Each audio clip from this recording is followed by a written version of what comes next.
I take my reading from the Bible, the chapter 11. And when the people complained, it displeased the Lord, and the Lord heard it, and his anger was kindled. And the fire of the Lord burned among them, and consumed them that were in the uttermost parts of the camp. And the people cried unto Moses, and when Moses prayed unto the Lord, the fire was quenched.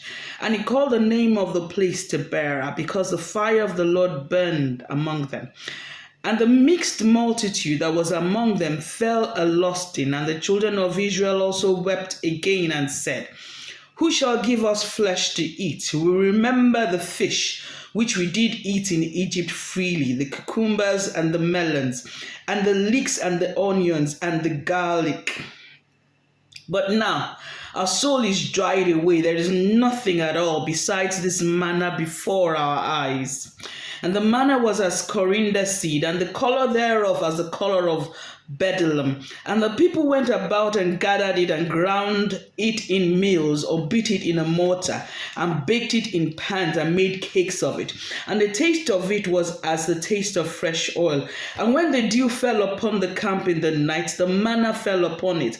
Then Moses heard the people weeping throughout the families, every man in the door of his tent, and the anger of the Lord was kindled greatly. Moses also was displeased. And Moses said unto the Lord, Whereof hast thou afflicted thy servant?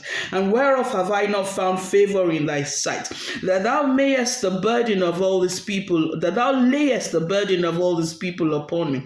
Have I conceived all these people? Have I begotten them? That thou shouldest say unto me, Carry them in thy bosom as a nursing father beareth the suckling child unto the land which thou swearest unto their fathers. When should I have flesh to give unto all these people? For they weep unto me, saying, Give us flesh, that we may eat.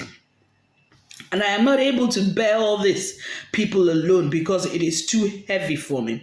And if thou deal thus with me, kill me, I pray thee, out of hand, if I have found favor in thy sight, and let me not see my wretchedness. Verse 16 of it says, And the Lord said unto Moses, Gather unto me 70 men of the elders of Israel, whom thou knowest to be the elders of the people, and officers over them, and bring them unto the tabernacle of the congregation, that they may stand there with thee. And I will come down and talk with thee there, and I will take out of the spirit which is upon thee, and will put it upon them, and they shall bear the burden of the people with thee, that thou bearest it not thyself alone. And shalt thou say thou unto the people, Sanctify thyself against tomorrow, and ye shall eat flesh. For ye have wept in the ears of the Lord, saying, Who shall give us flesh to eat? For it is well with us in Egypt. Therefore the Lord will give you flesh, and ye shall eat. Ye shall not eat 1 day, nor 2 days, nor 3, nor 5 days, neither 10 days, nor 20 days, but even a whole month, until it come out of your nostrils, and it be loathsome unto thee, because that you have despised the Lord which is among you, and have wept before him, saying, Why came we forth out of Egypt? And Moses said, The people of whom thou art talking about is 600,000 footmen, and thou hast said, I will give them flesh, that they may eat a whole month. Shall the flocks and the herds be slain for them, to suffice them, or shall all the fish of the sea be gathered together for them to suffice them? And the Lord said unto Moses, Is the Lord's hand waxed short, that thou shalt not wither, thou shalt see now whether my word shall come to pass unto thee or not? When we go to verse 31 of that same chapter, And there went forth a wind from the Lord, and brought quails from the sea, and let them fall by the camp, as it were a day's journey on this side, and as it were a day's journey on the other side, round about the camp, and as it were 2 cubits high upon the face of the earth. And the people stood up all that day, and all that night, and all that next day, and they gathered the quails. He that gathered least gathered 10 homers, and they spread them all abroad for themselves round about the camp. And while the flesh was yet between their teeth, ere it was chewed, the wrath of the Lord was kindled against the people, and the Lord smote the people with a great plague. There are many a time when you look at this story. This is an account of Moses and the people of Israel in the journey through the wilderness to where God was taking them.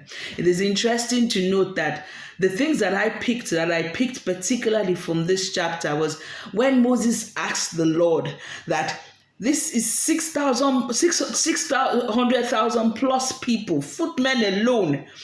The footmen alone, not their wives, not their children that were counting, not their old ones that were counting, but 600,000 of them. How are you going to feed them flesh if you say you're going to feed them flesh?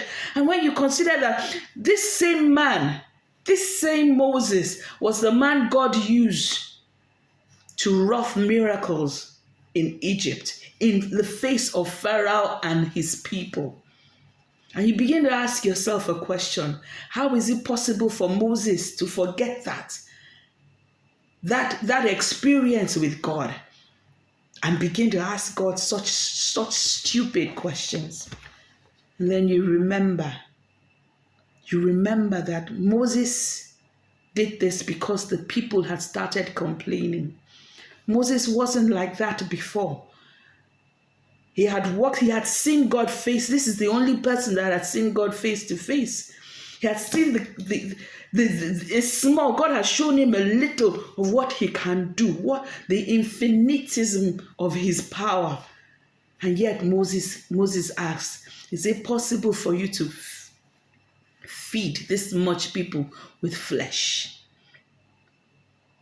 At times when God has done so much in your life, when God has taken you beyond your dreams, and then there's another height he's taking you to, that it is only between you and him, and then people begin to question, when they see the little that God has done in your life, they begin to question, they begin to say, oh, is God going to take you further? Do you think you're going to go more than this? They begin to bring doubts in your mind as to God's ability to take you to where he's going, to where he has designated you to go. My brothers, my sisters, it is interesting when we begin to question God and begin to ask God that, are you able? Are you capable? So one of the lessons I've learned from this chapter is there is nothing impossible for God. Our minds limit God. We are the ones who box God up. God is limitless. God is absolutely limitless. If he decides to do it, to answer a particular question, a particular need of ours this way today, he can decide to answer it another way tomorrow. For somebody else, another way. He's not limited by us. He cannot be limited. We are the ones who limit God by our inability to expand our minds to his capabilities. What am I saying today? Don't allow the nay voices. Don't allow the voices from the sides, the voices from the left, the voices from the right. Don't allow it to make your mind to limit God.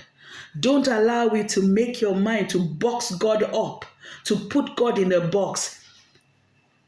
Once God says he will do something, he will do it. It is not your business to ask, how is it possible, Lord? The interesting part of it is when you go to the book of Matthew, where Mary was told that she was going to give birth. She was going to conceive and give birth. And she said, how is it possible? Knowing fully well that she's a virgin.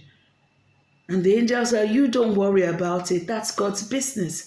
And the lady said, be thou unto me as you have said. A lot of the times we will get into situations where God has told you already that you're going somewhere.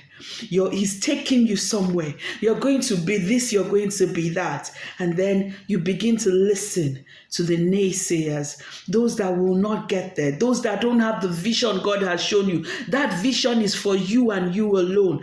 Don't be mistaken. People will try to nail you down to their own part. They will try to nail you down to their own level. You are not one of them. You belong belong to God. Yours is to say, God, do as you will. In every way, in every manner, do what you want. Lord, take control. Just give me the heart to trust in you. My brothers, my sisters, listen to God when God is speaking to you. Rest on him completely. Completely. There's a saying that goes that there's some people, category of people, that when God says, do this, they don't ask God, how is it possible? Let thy will be done is what they say. Let thy will be done. When God says, I'm going to do this in your life, some sets of people say, let thy will be done. Some would ask. When God says jump, some don't ask. How far should I jump?